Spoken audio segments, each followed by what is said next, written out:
Hello, friends. Welcome to the Logistics of Logistics podcast. My name is Joe Lynch. Thank you so much for joining us today. Today's topic is cash flow boost, three-way scheduling for reduced holding costs with my friend Gaurav Khandelwal. How's it going, Gaurav? It's going great, Joe. How you been? It's good to see you again. Yes, good to talk to you again. Gaurav, please introduce yourself and your company, where you're calling from today. Yeah, Gaurav Khandelwal. I'm the founder, CEO of Velostics. We took the words of velocity and logistics and we put them together. So it's Velostics. We're based out of Houston, Texas. Very nice, very nice. So who are your customers? Our customer is a shipper. We think of customers in three tiers. We think of smaller customers that have less than 5 facilities, ones that are between 5 and 200, and then ones that are bigger than that. So our customer base typically is in that middle. Nice. 5 to 200, yeah. Nice. So when you say you're working with the shippers, and this, I know we talked a little bit about this before we hit the record button. It's there's a trucking company, there might be a broker, and there is the receiver, and then there's the shipper. You've got this unified scheduling tool. How do you, if it's the shipper, are you asking the other players to use the shipper's dock scheduling? Yeah, exactly. What we typically find is most of our customers either are using a Google spreadsheet or emails for scheduling, and mostly tied to their docs. So they don't have a appointment scheduling tool or a doc scheduling tool. So that's really the beginning point for most of our engagements. We also have some customers that are using an existing tool, maybe a legacy one or a modern one, but it's missing some key functionality. And that's kind of where we get the call to come in and help them schedule the docs better. Yeah, and you said when we were prepping for this that, yeah, there's other scheduling tools out there, but they're missing bits and pieces of this. And this, when you think about where you're picking up at a warehouse or a factory, wherever, DC, we're really tight inside those 4 walls of that facility. And then once the truck gets it, we're real tight from the time it picks up and starts driving to the destination. We're real tight there. Where it gets real loosey-goosey and you can lose hours very easily, you can lose half a day, is at the dock. And that's where we have, to some extent, just the chaos that throws these drivers off and makes this a very difficult job for the drivers. Yeah, Joe, I'll paint you a picture, and let's just zoom out a little bit and think about a facility. Let's just say that facility is receiving, call it 20 trucks a day or more. And generally, folks have been trained to think in terms of dock scheduling.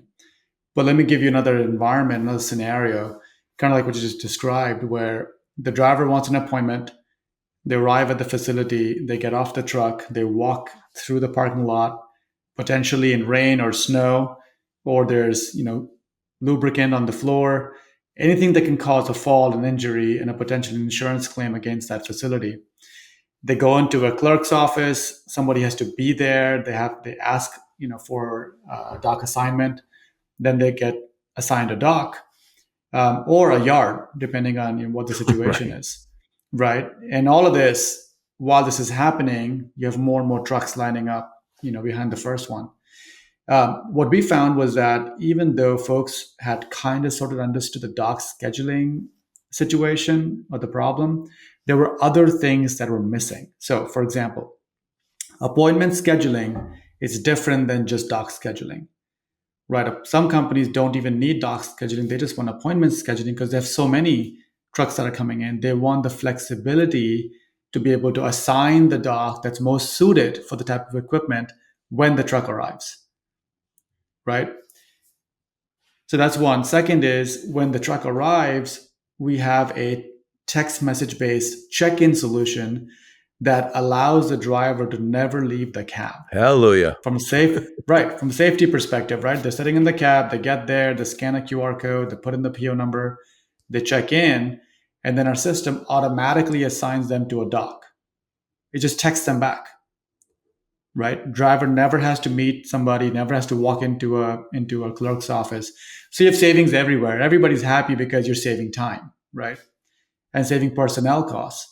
So when we looked at the dock scheduling market, we said there's a lot of opportunity on the fringes to make this process much better, right? So we added appointment scheduling, check-in, dock, and the last time I was here on your podcast, about 6 months ago, we started working on our yard product.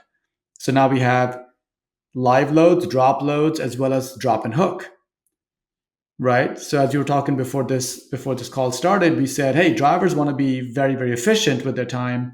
How cool would it be if they came into a facility, dropped a trailer, picked a trailer, and left? Yes, and that's this is one of the challenges we have when we're trying to make this a better life for the drivers. Get them home, get them loaded, unloaded on a timely basis so they can use their hours. Again, we're losing hours. We lost hours when we had the ELD mandate. And we gained a ton of data. That's the good news. But I don't necessarily think it made life any better for the driver. We all are saying we're going to make life better for the driver. It's not about giving them cookies or an apple when they arrive. It's not about even having a nice break room. I think most of that's a nice to have, of course. I think what they're most of them are saying is, let me unload and get home. I have hours. I can get home. I can be with my family rather than um, have my feet up in your nice lounge.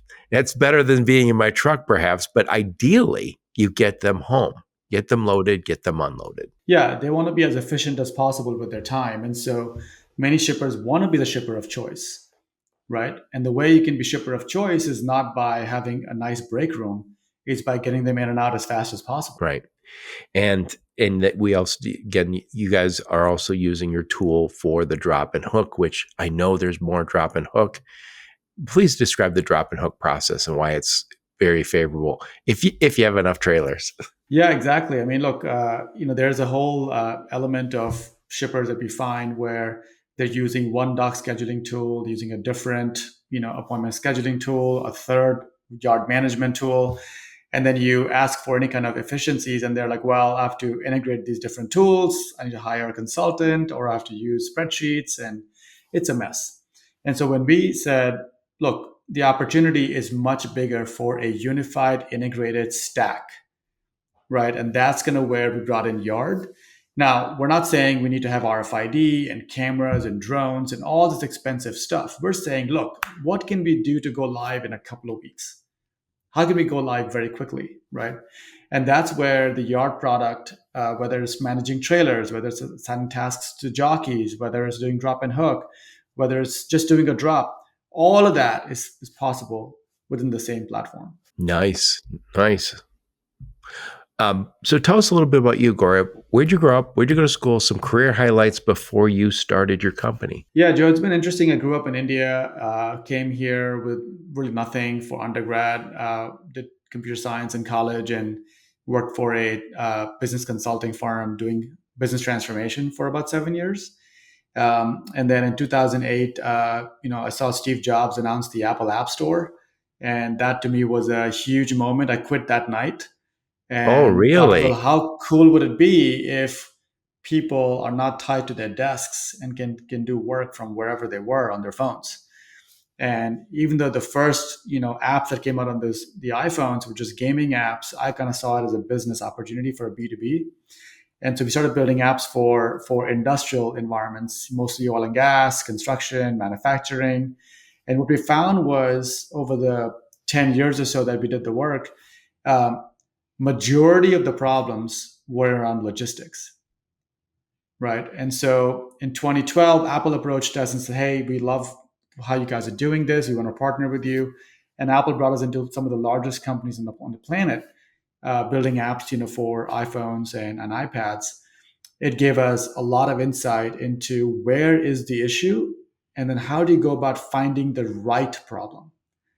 So we had a team of PhDs in psychology, anthropology, and human factors. These behavioral scientists went into these plants and warehouses. They observed how people work. And we came back and we said, listen, this top down approach doesn't work. You got to go bottoms up if you want to see adoption. So elaborate on that. Yeah, so when you go bottoms up, you can identify the true constraints. So there's a book called Theory of Constraints Yes, I by read that. Goldratt, Yeah. and yeah, so we can apply the theory of constraints in this environment to design better software. So when the time came for us to think about Velostics, one of our customers said, "Hey, can you just start a new company and just have it focus just on logistics? Because we have hundreds of trucks that we move every single day. It's a major issue. Lines are a major issue. We have dock scheduling. It still doesn't solve our problem." Right. And so that's kind of where we got into Velostics, and we started taking a much broader view of scheduling as a category than just a feature. Interesting. So you're not you're not the first one who said this lately. Somebody else said on my podcast recently is when we started looking into how we were going to develop our software, we kept the bosses out of the office. We didn't want because they said sometimes bosses, here's what they need, and they are not doing it day to day, and they miss just a little bit. And I will say this: people who are developing apps for phones, we all know they obsess over little things. If the look is a little off, if there's an extra step or two, it could mean the difference between success and failure. Because let's face it, there's lots of apps. I think everybody listening will say, I used to use that app. I don't anymore. I think I heard Mark Cuban say this on Shark Tank one time. He says, I love apps. He said, but the average person, I think, uses 7 or 8. So when I was done doing the podcast during COVID, there was a lot of VC money flowing through our business world here, and everyone said it's so easy. All the drivers have to do is download our app, and we'll give them freight. And so, no matter where they were, if they had it on, it's like they could be at their cottage. Hey, pick up some freight. You're like, I'm at my cottage. My truck's not even here. Why are you sending me messages to pick up freight? And after a while, we realized just because you can doesn't mean the drivers are going to like it. Doesn't mean it's going to be utilized. And ultimately, also there was a lot of mismatches where somebody would say, "I'm looking for a load." Well, they were looking for a load in a difficult area. If they were in an area that had lots of freight, they didn't have to worry about it. So you coming from that app background, you have seen the problems and you've seen the solutions. Right. No, totally. And we've seen it, and very much so always prioritized user adoption. That was always the end goal, is how do you make sure that whatever you're building is sticky and people absolutely love it, and not just love it, they tell 5 more people about it. They become raving fans of your product, right? Right. And what we found was that trucking and freight is not the place for apps, right? Unless you're directly paying the driver through your app, right? Most drivers will not download yet another app to do things. So believe it or not, Velostics doesn't have any apps. We use text messaging, right? And only when the driver's at the facility, never anytime else. Yeah. And by the way, years ago, I was talking to Convoy, and they said, "Oh, we have this wonderful adoption," and they did. And again, I think very highly of what they're doing. And they say we pay the driver the next day. And I was thinking, "Ooh, so they're paying a lot faster than everybody else." So they were, and I don't say this in a mean way. I'm just pointing it out. They were paying for people to use their app. They're paying because I'll pay you tomorrow, right? And so one of the other things that when somebody said, "Hey, you don't have to go through Convoy, go through us," they go, "No, Convoy pays me next day." Now, that potentially was part of their problem. So you've been there. You mentioned the user adoption. User adoption is really easy if you pay them, You can always buy it, right? but it's not. That's cheating. It's not the sticky that we want in this business. But that's kind of where we ended up here talking about the topic for today's podcast around cash flow, because what we found is, as much as the world is focused on drivers and factoring and paying drivers quickly, etc., there is another problem, only way bigger, On the shipper side, where shippers too need to get paid when they ship the product, right? And now we're starting to find that wait a minute, there's a lot of friction in the shippers getting paid. So let's go dive into that and figure out what is it that we can do to enable that while staying in our lane of owning the scheduling category. Yep. So please explain this. What is the cash flow boost and the holding cost that you're talking about? Yeah. So, what happened was, we really were starting to talk to our customers and talking about this unified stack. And it was very much focused on how do you make your facilities, the shipper facilities, very effective and very efficient. But something we noticed was that there was a lot of inventory sitting in our customer warehouses, right? And so, we questioned that. Well, why is that? Why isn't this stuff moving? And what is your cash cycle like? And how long is this inventory sitting on in your warehouses? And we heard various things. We heard some customers say, it's been sitting here for a month, something sitting here for 2 weeks, some said sitting here for a week. And I said, what's the main problem? Well, there's several. First of all, if we don't ship it, we don't get paid, right? We can ship it, we can invoice. And so now we have product that got maybe finished earlier. We've been carrying it for a week, carrying it for 2 weeks. Okay, so there's a major inventory cost tied to the material that's unrealized, right? Your CFO would be very happy if you shipped it the day it got finished, right? So it helps them from a cash cycle perspective. So what's the problem? Well, there are several. First, if it's customer managed freight, meaning the customer is going to come pick up the product, nobody told the customer that it's ready. Okay. Now I'm not talking about huge firms, or maybe they have EDI set up and maybe it works, well and all that. But for the vast majority of shippers, it's still very manual. Yeah, and I know also with the accounting sometimes, I think anybody who's a shipper here, who's works in 3PLs or brokers have heard this. I had a customer one time say, I need you to pick this up today and it has to leave our facility. And I said, well, okay, well, it was a Friday at the end of a quarter. So on a Friday at the end of one of the quarters, you always, especially if it's at the end of a month, what is the end of the month? Because it's the end of a quarter. It's really difficult sometimes to get a truck. And so we had a customer just say, look, Joe, and if they were working with my guys and then they felt like they had to call me, I know it was usually a big problem. And they were say, I don't care where it goes. It has to leave this facility today because we're calling it sold. If I don't move it out today, I can't call it sold. And they go, you can pick it up and take it 500 yards away from us and leave it. I don't care when it delivers. It has to leave here today. Right. Yeah, exactly. And so, what we've done here is we've built a customer master within Velostics. And so now, as soon as the order comes into Velostics, we can change the status to ready to ship. That customer gets a notification immediately with a scheduling link, right, to come and pick Encourage up. them to get to schedule right away. So, Exactly. And maybe you could even can you give them a range? You can pick it up today up to 5 p.m. on the 31st.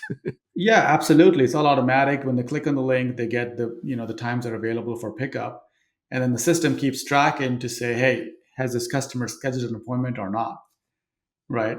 And there's other tools I'll talk about a little bit later and how you encourage them to go do that. So that's one, which is customer managed freight. They're coming to pick up at your facility. Before you get to the next one, I just want to point this out. And you said it to me while we were prepping.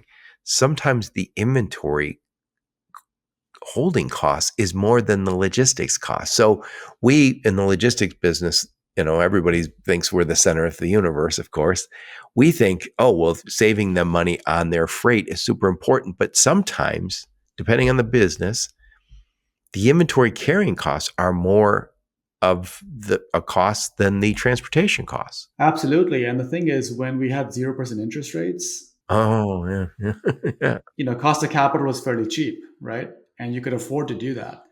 But now at this level where borrowing costs are north of 8-9%, I mean, it's impossible for businesses to survive, right? If customers aren't picking up, as quickly as possible and they're not reducing the cost of capital. Yeah. And by the way, if any store, what they're looking at is how many times can we turn this inventory every year? I saw recently that Costco turns their inventory, like, it's astonishing. It's like over 12 times per year. It's like 12 and a half times per year, where Home Depot's like 5 times a year.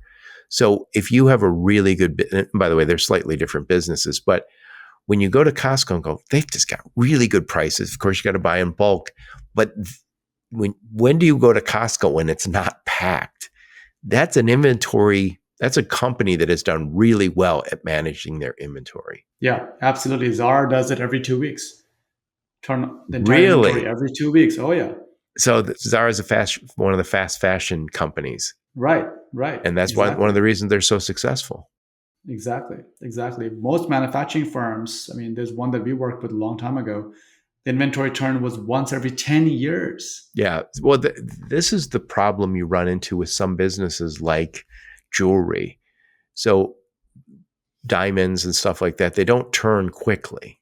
And that's why a lot of the money you're paying is because they've had to hold that diamond for a year and a half before you bought it. Yeah, and so that's going to be like the major driver. We had customers come in and say, "What can you do? I'm glad you spot this problem. What can you do to help us get paid faster?" And so that was the first, piece for three-way scheduling with customer managed freight. So the customer managed freight was the first one. And the challenge you have sometimes there is you want to make sure that customer comes and picks it up as soon as possible so you can call it sold, because usually once it crosses into their hands, you say sold. I don't know what your payment terms are, but ideally you're able to say, yeah, we can call that sold this quarter. And again, as you get toward the end of a month, end of a quarter, you're going to upset your sales team and your inventory guys if you don't get it out the door before the 30th or the 31st, depending on the month. So talk about outbound prepaid and what that is first, and then why we need it, why we need you guys in the middle on that and in that type of freight. Yeah, outbound prepaid is a second instance where the shipper is responsible for the freight, right? So they're paying for the freight and they're delivering the freight to their consignment to their end customer. And here's another example where we found that companies had a lot of inventory sitting in the warehouses, and we were like, "Hey, why haven't you shipped this yet?" And the answer was, "Well, we can't seem to get a delivery appointment, or we haven't gotten one yet, or we thought we had one, but then our broker called us back and said, hey, they had to change the appointment." So it's unreliable. The delivery appointments are unreliable, or they take too long to get. We don't have visibility into it, and therefore hasn't shipped yet. And that was another trigger to say, well, how is the customer, your consignee, how are they receiving the product? What's their mechanism for scheduling an appointment? And the answer was really just twofold. One, that they have some system that they have built or have bought, right? Or second, which was the majority of the time, they had nothing. So the broker or a shipping clerk at a shipper was emailing or calling for an appointment for customer delivery. And so we said, okay, well, that seems interesting. So this is all happening manually. How many times are you emailing or calling? Well, sometimes, many times a day or a week, we're emailing or calling to try to get an appointment. Right. And it's interesting. We have a lot of times brokers are in the middle, but it's still only 30% of the freight.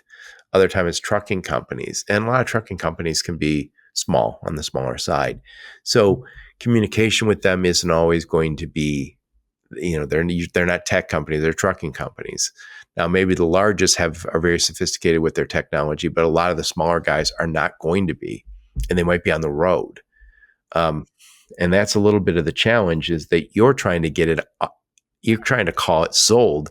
You have to know companies like Zara and Costco that are turning that inventory many times per year are really obsessed about how they manage stuff leaving their dock. Nothing's waiting an extra week or so. I guarantee it. Right, exactly. Somebody is on top of that, making sure it leaves. Exactly. Yeah, I was talking to somebody just last week. It's a big, industrial manufacturer, and the reason why they've grown so much over the last 30 years is because they watch their logistics like a hawk. It's a commodity product. They're making, steel products. They have to ship If the truck hasn't moved in 15 minutes, somebody's on top of it, analyzing what's going on, right? But what we found here is that because some customers had nothing, like no systems, they were just an email, and some customers had some sort of a product. The first step that we're doing here, Joe, is that we are generating an industry first automatic scheduling pages for all consignees that don't have a scheduling system. Nice. Okay, so every single location in this country, in North America, will have a scheduling page on Velostics at no cost to them, right? So there's no reason to not to take it because the shipper is paying for it. The shipper is saying, "Hey, I want to ship my product to you so that I can invoice you. So please click on this link, accept this page, and give us a time that works for you and we can deliver." Yeah, that's great. And again, your customer doesn't necessarily care as much about getting that off your dock. Somebody was responsible for buying it, and maybe they don't even want it just yet. They don't want to, maybe they don't want to take possession. So you kind of have to move this process along. It doesn't, without management, it is not going to happen. And again, I think most of the people listening to my podcast we're all very, I think the whole industry is very uh, over the road transportation centric, which is nothing wrong with that. It's just we have to realize what our customers are concerned about. And a lot of them are concerned about inventory carrying costs. And again, in many cases, it's much larger than the transportation costs. Yeah, exactly. So now that these consignees have a scheduling page, it all they gotta do is just click on a time that works for them. It updates Velostics, and we update the shipper's TMS. Yep. Yep. So everybody benefits. If it's a broker that's in the middle, if it's a trucking company in the middle, everyone benefits. Nobody wants to employ, their people, their best people that are their salespeople scheduling loads. Right. Nobody wants to do that, right? The shipper doesn't want to have shipping clerks that do that. The consignee doesn't want to have people that are receiving emails and phone calls doing that. Nobody wants to deal with manual scheduling. So that's where our system makes it automated and easy for these consignees to receive loads. Now, some customers may say, well, what if they don't click on the email? What if they don't click on, the particular time? What happens then? So that's where, Joe, we now have a conversational AI agent that calls that number to say, hey, I'm calling from so and so shipper, and on behalf of so and so broker, we need to deliver, to your facility at this particular date. Can you please give me a time between this time and this time that works for you? Right? Completely automated. They have a conversation. The consignee gives us a time.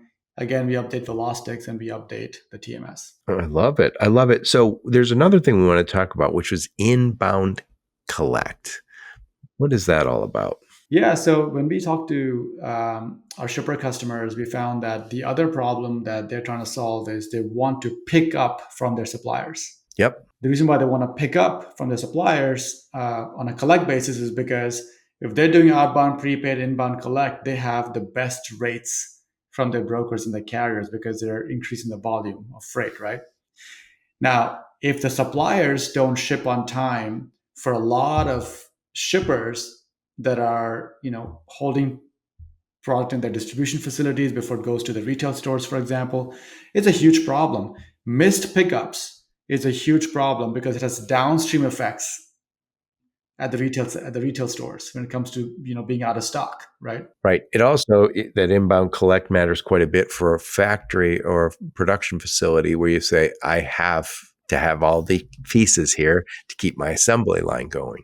Exactly. And so it's very important for these manufacturers to say, I need to own my own destiny of when I'm going to be able to bring the product in from my supplier. So same problem happens with suppliers. If suppliers don't have a scheduling tool, right, or have an old scheduling tool, once again, you're calling them, emailing them, asking for appointment times. You show up there, it's not ready.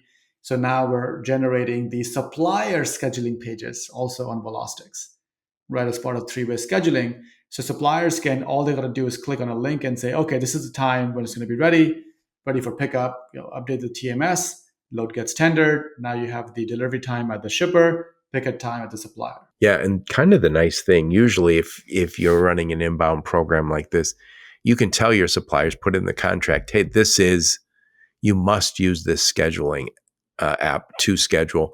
And I think I came from automotive and I've managed some inbound, and I do remember customers occasionally would say, that has to be here by noon today. And then they would call me later in the day. That didn't deliver. And I was like, I'm pretty sure it did. And I would go out to my guys or pull it up in the system, and it did.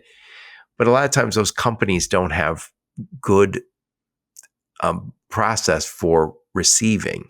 And the nice thing about now it's received, you can put that, connect it to all your ERP systems or your TMS or WMS, whatever else you're using. Absolutely. If you have a must arrive by date, right? And also it helps from a load tendering perspective, because if the carriers know, hey, I'm going to be delivering to the shipper at this date and this time, you're also giving me the pickup date and time. Now, when you tender your load, you get the best rates and the best carriers, because they're not having to go and schedule the appointments for you. They're not calling these people, right? So you're giving them the dates on a platter, and you're saying, hey, I want to be shipper of choice, both in outbound prepaid and inbound collect. I'm giving you the pickup time and the delivery time, right? All you got to do is give me a rate. I like it. The carriers can still adjust the pickup time, right, based on their schedule, but the delivery time has been given to them. Yeah. Well, you don't really lock yourself in with a scheduling tool. You have the ability to make a change if you need to, but at least once you're on their radar that it's going to be leaving here and going there today, or other way around. We all need that. Talk a minute about the drivers. So you don't have an app. How do the drivers interact with this? Well, so the drivers interact with it through email, or the brokers interact with it through email. At some point in the future, we will open this platform up for brokers and trucking companies as well. At no cost. Our customer is a shipper, but we want their partners to have a really good experience on Velostics. So today we use email, we use text messages when the driver arrives for pickup, and that seems to work pretty well. I know drivers like text messages. Obviously, they can't use it while they're driving. We don't want that. But how are you? What are you texting them? How's this work? Oh, that's only when they arrive at the facility for pickup. Okay, so they get to the facility and they automatically, as soon as they cross the gate, it sends them a. Yep. Nope. We're not tracking any locations. We're not using their phone's bandwidth. We're not using up their battery. We're not doing anything that they would not trust. All they do is when they arrive at the facility, there is a QR code at the facility. They scan the QR code. It pulls up a web page on their phone. They enter their load number or shipment ID or PO number, whatever's been given to them. And that pulls up the load, almost like boarding a plane and getting a QR code, right? What's the adoption on that QR code? Is people pretty comfortable using those? People are very comfortable scanning a QR code. Nice. Yeah. It does. I think drivers have come along a long ways. Like, they would much rather just scan a QR code, pull up a web page, and check in, rather than somebody's apping on their phone, and then location being tracked in the back and all that kind of good stuff that they're not comfortable with. That could be their personal phone. So the idea that if you work for someone that you're being pinged all the time for loads that you aren't interested in.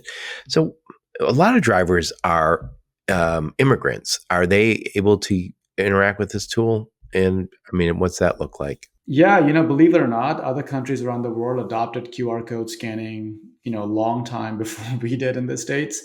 And so that's the other big benefit, Joe. You're exactly right. We're not having to deal with languages. When they scan the QR code, it pulls up the web page. We support 6 different languages. Wow. And so, if they wanted to be, if the shipper says, look, most of the drivers are Ukrainian, or they're Polish, or they're Mexican, they speak different languages, we want to support that, we can easily do that. Yeah, I remember, and I know they weren't driving when they said it. I remember talking to drivers and they would say, can I just text you? And I realized a lot of times people are English is their second language. Um, they're more comfortable with the writing than they are with the written language and the spoken language, because they probably were writing it maybe where they lived before. It makes it a lot easier. So if I have drivers, it doesn't matter if English is their second language. They can participate in any language they want. Just hit the QR code and it says, you're here. And then you just basically they'll assign you a dock. Exactly. They scan the QR code, they put in the PO number, they click check in, and then the system will automatically send them a doc number. Just text them back. Yeah. So this is much easier for the driver. You're not having to traipse across. And I know like sometimes you're delivering to the same location all the time and you know where to go, but there's got to be times where you say, am I supposed to walk through this DC that's got all sorts of signs saying helmet required, safety first? And you're like, well, except for me. And or walking around outside looking for someone who might not be there. And also, much of the world is still working remote. I think a lot of people want to work remote.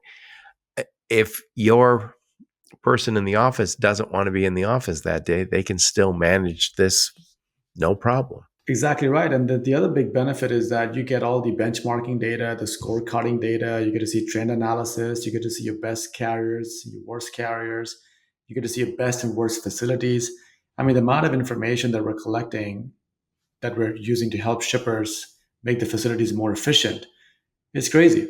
So when you think about continuous improvement initiatives in organizations, right, that's kind of where they're really delighted with the richness of the data that they're getting on their facilities. So I want to go back and talk about something here. So we talked about this being cash flow boost, 3 ways for scheduling for reduced holding costs. So there's a cash flow boost because we're doing a better job on that, on minimizing the carrying costs, the holding costs. Please talk about that holding cost. Yeah. So, when you have a PO for a product that you've already sold and is sitting in your warehouse, you can't invoice if you don't ship it. So that's one piece. So whether it's a customer pickup or it's outbound prepaid, it has to leave your warehouse. So that's one. Second, for outbound prepaid, in some cases, customers, when they're delivering to consignees, those consignees want the proof of delivery attached to the invoice, right?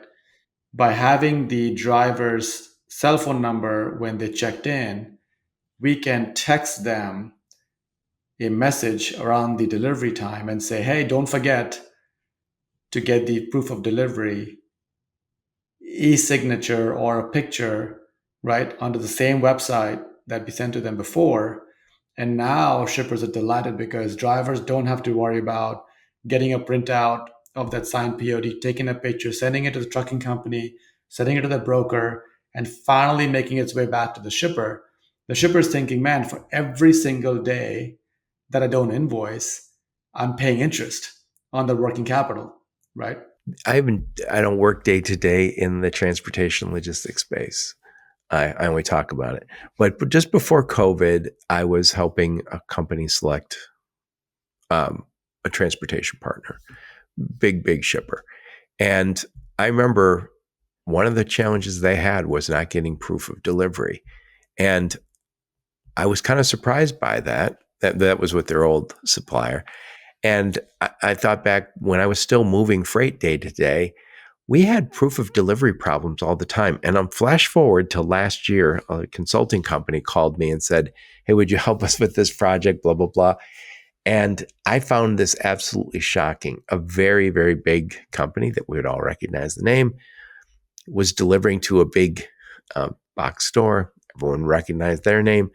And they weren't getting proof of delivery from the trucking company. And they were unable to invoice for millions of dollars every single year.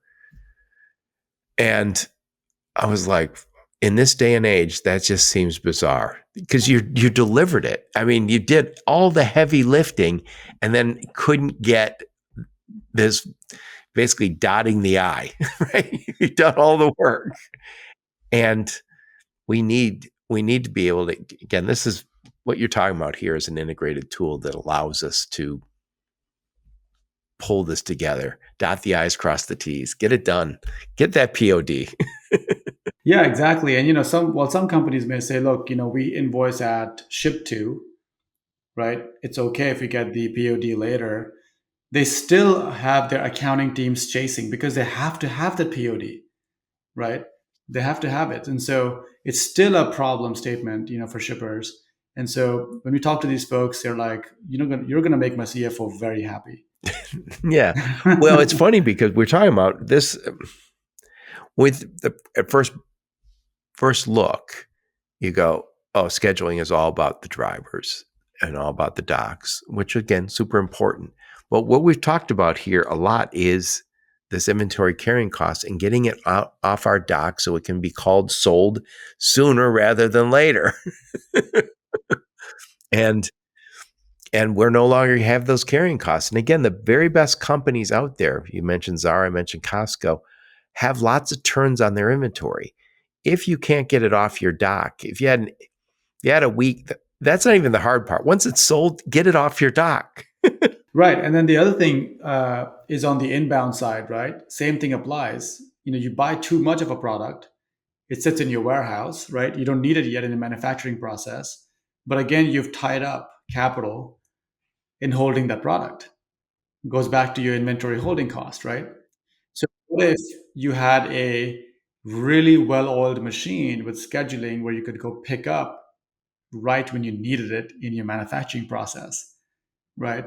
And so you reduce the cost of capital tied up in just plus space all used up in your warehouse with inventory you didn't really need just yet. Yeah, I'm harping on Costco because I was very impressed with this number, but it was like 12 and a half or something times per year.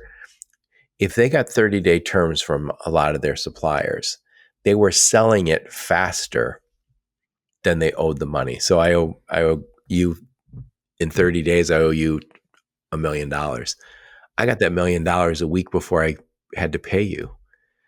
Now I've turned a big cost center into a profit center just because I can move my inventory. Right. Cash cycle matters. Absolutely. Yeah, yeah. And again, I think most of the time when we think about transportation and logistics, we focus on the trucks and again, and good for good reason, but there is a big advantage in being good at inventory. And I believe that you're going to see more and more third-party logistics companies, brokers take an interest in that because it is a problem for the shippers. If you can become the solution that say, not only are we going to move the freight, we're also going to help you minimize your inventory carrying costs. It's a big deal. And again, we're very disconnected from that. They don't involve us typically in that discussion, and we don't get part of it. But inventory is everything. We're being asked as the supply chain by governments of the world to reduce our carbon footprint. One of the reasons we have a larger carbon footprint is because we're carrying more inventory. And I'll throw one other thing out there, Gaurav. Aldi, Costco, Trader Joe's, many other companies, very, very few SKUs compared to a Walmart or a Meijer.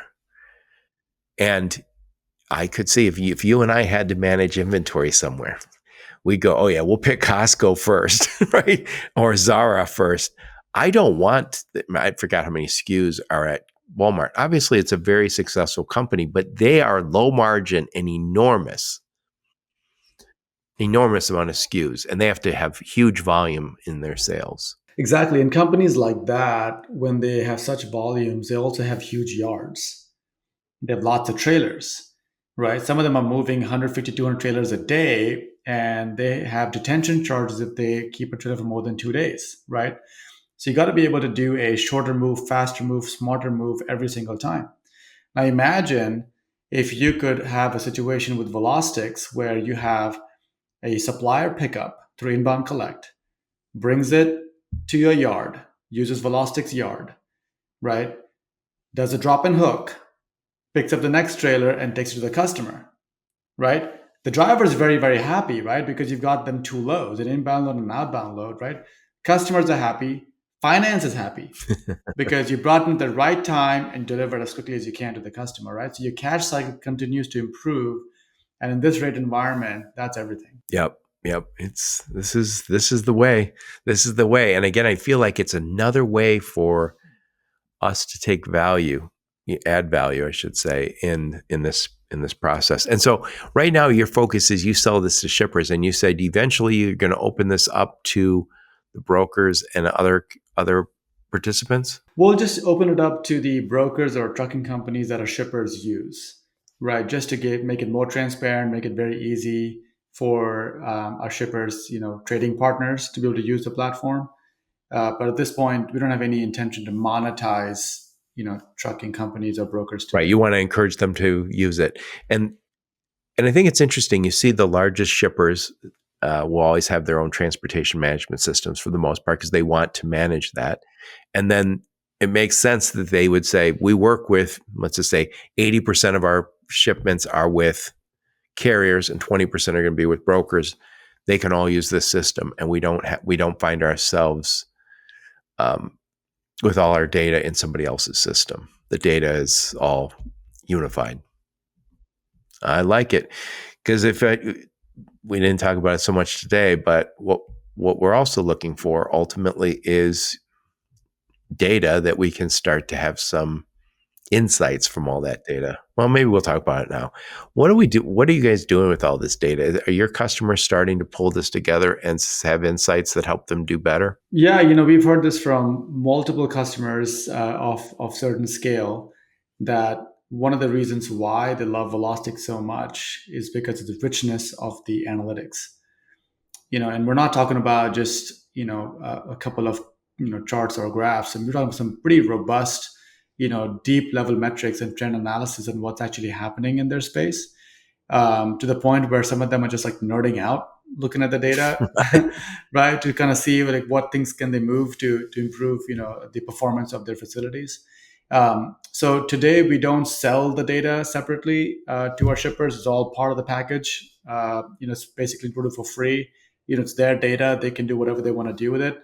But we are getting to a point here, Joe, where maybe in the next year we would be able to produce a benchmark report, No, I like it. anonymized, of course, right? But a benchmark report where we can start highlighting what does good look like.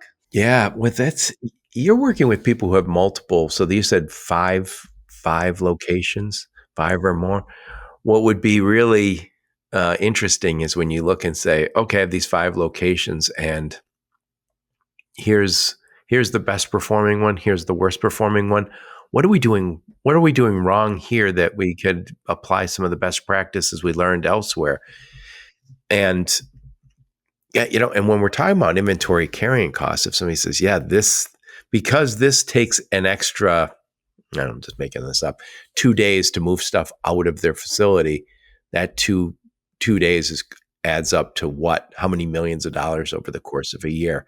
And then it's funny, again, we talk about, oh, I saved $50 a truck on this, and maybe that's times 50 times a year or 100 times a year. The carrying costs easily get into millions of dollars for certain products. Exactly. And for us, like our buying persona is a logistics leader or a transportation leader, right? And so for them, they have an oversight across all facilities, right? It's awesome to see some of these guys walk into rooms with the plant managers or warehouse, operations managers, high-fiving each other because they provided tremendous value, right? That's crazy. Again, I could see you mentioned nerding out. I can totally see that. We operations leaders want data. This is an area where we've never really had good data. And again, we have great data once it leaves our facility in a truck. We have the trucking community, the broker community is giving us tremendous data. Internally, we have pretty good data. It's just the dock is where it's other than where they're using Velostics, it can be a black hole. Right. Yep. Yep. The dark, the yard. Yep. Yeah, and they're using their intuition to do things. And you mentioned your tool also is for drop and hook and for managing your yard. These are areas where we've traditionally not had great analytics. We've typically not had good tools. Yeah, you don't have good tools. So a lot of guys driving around, walking outside to see what's in the yard. We have had folks who talk to that have had trailers dropped at night. They don't know what's been dropped where. So they have a guy that gets up in the morning, takes his golf cart or nothing, and walks across the entire yard looking for all these different trailers. And is surprised, well, this one showed up and this was not supposed to show up. So I think that a lot of this uncertainty in the way that some of these businesses, are being run causes huge costs. And folks in the leadership and the executive team sometimes don't know what's happening at the ground level, right? But by providing these type of tools to these folks in the yards, in the warehouses, we give them an opportunity to shine. We're seeing our customers getting promoted, getting bigger bonuses because they are outperforming by a long stretch, whatever their goals were. And it's not that difficult because they didn't have the tools in the past. Yep. One other thing I thought about this while we're talking a little bit is there is a labor shortage in the United States and in much of the world, but and this is difficult work working at a dock. And I think to myself is that do I need all of those guys waiting around on the dock just in the event that a truck shows up? If you can get this really down to a science and say, this truck's we got four docks that we can unload from. We're going to show up here at 3:00 and we're going to be done at 6:00, or we're going to load from 4 to 6 or whatever it is. You could get to a place where you say, yep, we've got guys who are working part-time here. Maybe they have other roles in the organization, but we are going to be really precise about their time. It's not going to be just sitting around waiting for a truck to show up. No, you're exactly right. And I think you hit the nail on the head. There are some companies that have dedicated labor, but to your point, labor sits around waiting, or they get let go early because the volume they were thinking it was going to come in did not come in. Now it's very hard to recruit good people if you're going to make their income, non-predictable, right?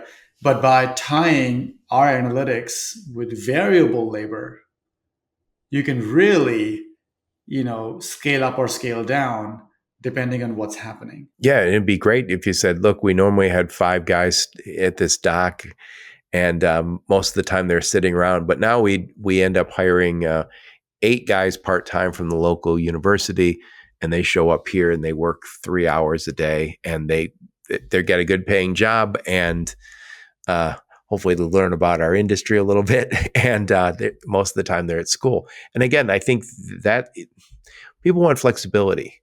And if you can give them flexibility, again, I think we're rapidly pulling away from the 40 hours a week, 50 weeks a year. People have children, people are retired, are going to want something different. No, I'm a big fan of believing that everybody that's making these decisions today in this type of a scheduling environment, if you're a transportation manager, logistics manager, maybe you're going to be an operations manager, or maybe the CFO gets involved. The opportunity here is for everyone to really become an innovation leader. Right. An innovation leader, because that's what you're doing. You're innovating within the organization. You don't have to start a new company. You can be an entrepreneur within the organization because you're showing, look, this is kind of where we were, and here's where we are now. And we've improved our cash flow so much. Yeah, it's like pulling a thread on a sweater. It just keeps going and going and going. It seems like a relatively small thing, but it can be a place where you start to transform the way your business performs very rapidly when you start looking at the operational savings, the holding cost savings. And again, I'm quickly looking at within a month or so, good data that lets me improve across my entire enterprise. Anyway, I'm going to try and best I can to wrap this bad boy up. Then I want to get your final thoughts on the topic. So I'm talking to my friend Gaurav, and we're talking about cash flow boost, 3-way scheduling for reducing holding costs or carrying costs. And so we're talking about Velostics. And you guys, when we talked about the 3 ways that we typically are looking at getting paid or managing the inbound, outbound, and it's customer managed freight, outbound prepaid and inbound collect. And again, I think people are very comfortable with those terms. We use them all the time. But your tool allows you to kind of improve each one of those. Also, for the drivers, this is a really nice thing because they don't even have to speak English as their first language. As long as they can click a QR code, and you said QR code adoption has been greater elsewhere outside the US. Sometimes we're slow on this stuff. We're also slow on the credit card stuff at the restaurants. But what this does is beyond logistics savings, beyond save you $50 a truck or 10% on your spend, this is reducing holding costs. This lets us get something as velocity in our inventory turns. And that's what it's all about. The very best companies are really, really good at inventory. And you can't say you're good at inventory if things are sitting by the dock waiting to leave your building, especially if it's the 31st of the month. And also while we're talking about it, last time I spoke to you, we talked about beyond the yard, how Velostics streamlines scheduling, and that's more about yard management. I'll be sure to put a link to that episode so people can check that one out. Also put a link to your LinkedIn profile, link to your website, and any of the links you give me. Gaurav, put a big old bow on this one. Wrap it up for us. Yeah, we are onto a really interesting category with scheduling. We're finding that the appointment scheduling, dock scheduling, yard management, etc., are all very fragmented. People using different systems from different places. And then this concept of three-way scheduling that we are introducing now to improve your cash flow, we think will truly turbocharge the scheduling as a category, where every company will look at this and say, I have to have this in my tool belt alongside my TMS, my WMS, and other tools that I may have within the organization, like an ERP. You have to have a unified scheduling platform like Velostics to help you improve your cash flow. Very nice, very nice. We didn't talk about how we integrate. Is this, I'm assuming, easy to integrate with all those tools you mentioned, the ERPs and transportation management systems? Absolutely, yeah. Through APIs, EDI connections, we can integrate with any third-party system. I mentioned that we generate automatically scheduling pages for consignees and for suppliers. But in those cases where they have an existing platform, like a Costco has a platform, we integrate with Costco's platform. Very nice. It's funny, that just became, not so long ago, that would have been like a big selling point. Now it just feels like, has to be. Yeah, it's the way we do business now. Anyway, Gaurav, what conferences will we see you and the fine folks from Velostics at? You might see us at the CNCP. Edge. At Edge, in October. You might see us at the JOC conference in Chicago, also happening around the same time. Is that the inbound? That's inbound, yep. Very nice. And you'll definitely see us at Manifest in Vegas next year. Oh, I'll be at Manifest. I would love to get to some of these other ones, but I'm going to a few other conferences, so I can't make it to those. But I have some friends going to Edge. It's going to be, and is that in Nashville? It is, yeah. And then TPM inbound is Chicago. Is it TPM or is it TOC? I'm sorry. It's JOC. JOC, which is TPM. That's in Chicago. Excellent. Well, Gaurav, I love what you're doing. Thank you so much for taking the time. You got it, Joe. Thank you for the opportunity. You're welcome. And thank all of you for listening to my podcast. Your support is very much appreciated. Until next time, onward and upward. You have been listening to the Logistics of Logistics podcast, where we engage with leaders in the logistics and supply chain community. If you like what you hear, please subscribe, hit the like button, and leave us a nice review on Apple or Spotify or wherever else you listen. Also, please check out our videos on YouTube and connect with us on LinkedIn. We're very big on LinkedIn. And you can also reach us on the logisticsoflogistics.com, our website.